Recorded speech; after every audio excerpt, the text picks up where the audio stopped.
Today, I'm going to be sharing with you 5 foods that you probably have in your home right now that are toxic to your body and negatively impacting your health. Some of these might surprise you, and yet others you might already be trying to avoid. But I'm going to teach you what to look for and why. And then we're going to take it a step further, and I'm actually going to give you 5 healing foods that you can add to your diet today to start improving your overall health. In case you haven't seen any of the other videos, my name is Dr. Mark Davis. I'm founder of DavisNutrition.com. I have over 20 years experience in practice helping thousands of patients achieve health through better lifestyle choices. And it's my mission to make clinical nutrition not only easy to understand, but even easier to implement into our busy lifestyles. Today, I'm going to be going through the 5 toxic foods you or somebody in your family may have been eating and the 5 foods that you should be eating regularly for healing. So let's start with the number 1 toxic food that you're probably ingesting, and that's vegetable oils. Now we're talking canola, soy, corn. All of these oils contain high amounts of omega-6 fatty acids. If you watch any of my other previous videos on omega-3s, you'll understand how important it is to have more omega-3s and less omega-6 in our Western diet. Omega-6 fatty acids cause system-wide inflammation. They cause high cholesterol, your skin to age faster, and makes it easier for you to gain weight. Many of the hydrogenated oils are from what we call genetically modified products. And I want you to just think of any of these type of oils as harmful if swallowed. If you go to your cabinet right now and read some of the labels that you have in some of the foods, if you see hydrogenated oils, I would just throw them away right now. They have such a profound negative impact on your overall health and your body that it's really just not worth it. Toss them and start to read every label whenever you buy any food from here on out. Now, the second toxic food I want to talk about is wheat. See, the hybridization of wheat over time has caused it to become a lot different in this country than it is even in Europe or in previous generations. Wheat in this country is twice the gluten and is harder to digest. It is a very different grain than those counterparts on the other side of the world. It has more starch and is much less nutrient dense. That's why when we see someone from the United States travel to Europe, when they eat wheat-based food there, they often have a much easier time digesting it and don't experience some of the digestive problems that they do when they eat wheat that's grown here in the US.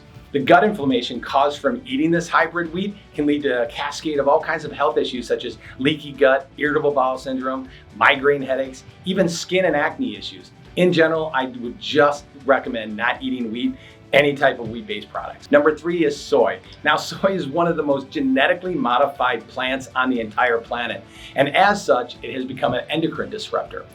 What this means is soy protein isolates are organic compounds that when ingested cause your hormones to be thrown completely off balance. For people that ingest this regularly, it's been associated with delayed puberty in boys, fertility issues in women. It's even been implicated in certain type of cancers. Today, soy is a really bad player in all of our food, and unfortunately, it's seen in things like protein powders, and worse yet, soy-based baby food. Yes, I can't believe it either, but yes, it is in soy-based baby food. This is one of the reasons why I'm such a large proponent of mothers nursing their infants if, of course, they have the physical ability to do so. And if they don't, for some reason, have that physical ability, finding another source of breast milk or finding a healthy alternative to soy-based infant formulas. Soy has been so genetically changed from what it was generations ago that it's simply become toxic to ingest, and I would not recommend it for anyone, especially babies. Now, number 4, being from Wisconsin originally, this one kind of hits home because dairy is a large part of the economy there. But the number 4 toxin is conventional cow's milk. Now, I'm not talking about grass-fed, organic, local bought milk. I'm talking about conventional milk where the animals have been given things like growth hormones to increase production, where the milk is then homogenized and then pasteurized and needs to be fortified with extra vitamins just to have any nutritional value at all. See, this type of cow's milk causes weight gain, excess mucus, and all kinds of gut issues. And in a study done in 2019, they found that men who adopted a Western diet that had a lot of cow's milk in it saw an increase in estrogen levels. Now, I don't know about you, but as a man, I don't want that for myself, my sons, or any of my male patients. Instead, if you're going to have cow's milk, try to get it organic, grass-fed, and local. Number 5 toxin, this is one that you'll hear me harp about all the time. I believe sugar is one of the worst things in the standard American diet. Now, I'm not talking about just white sugar or high fructose corn syrup. I'm talking about anything that turns the sugar in the body. Our Western diets are so high in processed food that it spikes our insulin. It causes high cholesterol, insulin resistance, and ultimately heart disease and even cancers. The more you can limit your carbohydrate and sugars, the better your health is going to be without question. One of the easiest ways to do that is through the ketogenic diet. Now, I'll be recording a masterclass on the keto lifestyle in the future. If that's something that you're interested in, make sure you click on the link in the description with this video and you like the Facebook page or like the YouTube channel. This will automatically get you notified when that masterclass is released, and then you can see all the details on that. That's going to be a long form, probably somewhere between 30 and 50 minutes, really deep diving into how to do the keto lifestyle properly. Okay, now that we've gone through the toxic foods, let's start talking a little bit about foods that we can add into our diets to add health rather than take from it. The first one I want to talk about is flaxseed. Now, I love flax seeds because they're easy and they're high in omega-3 fatty acids, which decreases cellular inflammation. They help with blood sugar regulation, cholesterol, and they help with digestion. See, they're high in fiber and they help with colon cleansing. These little guys are awesome and it's really easy to take. You just throw them in a smoothie. You won't even know they're there, but you'll get all the health benefits of having that flaxseed by just having them in that smoothie. So give that a try. Number 2, cruciferous vegetables. These are vegetables like broccoli, cauliflower, cabbage, Brussels sprouts. They all contain a substance broken down during digestion that increases something called endo-3 carbinol. Now, endo-3 carbinol detoxifies estrogen-based compounds called phytoestrogens.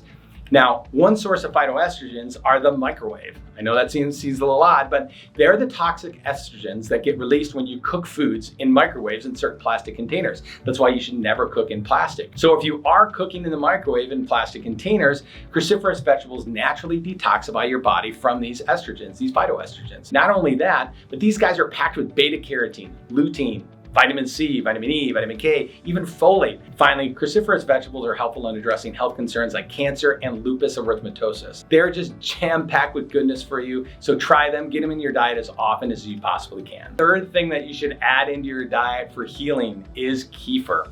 Kefir is one of the most dense forms of probiotic anywhere outside direct supplementation. So if you haven't seen the video that I've put out previously of why you should take a probiotic, definitely review that one in our YouTube channel after watching this video. Probiotics are so very important to our bodies. They help in breaking down foods that we eat and extract the nutrients from them. They're also the gatekeepers that make sure that the toxins don't get into our bloodstream. But the good things that we do want to take from our food do get in the bloodstream. Taking kefir regularly gives your body a nutritionally dense form of a probiotic, and it should be considered regularly. Number 4, salmon. Both king and sockeye salmon are packed with omega-3s. Now, if you remember, omega-3s decrease inflammation. They work as antioxidants, helping decrease oxidative stress. Salmon is delicious, and as long as you don't get it farm-raised, you're going to get the high level of nutrients that it can provide. Remember, farm-raised fish are fed all kinds of food that they would not come in contact with naturally or ingest in their natural environment. The environment that they're living in is compact with thousands of other fish and toxic, and therefore you don't want to eat anything from that type of environment ever. And believe it or not, some fish farms feed their salmon specific dyes just to make their meat more pink and appealing in the package when you buy it. These guys are toxic, so you're going to want to avoid that. Now, if you get a fish that's been caught in its natural environment, it's going to have a beautiful red, pink color that is appetizing, but also contains a component called astaxanthin. Now, astaxanthin is reported to increase athletic performance and aid in anti-aging. That's pretty cool, and it's definitely tasty. Now, the last thing on the list is going to be greens. Things like kale, spinach, collard greens. Any other kind of green leafy vegetable. They're all high in chlorophyll, they're high in vitamin K and calcium.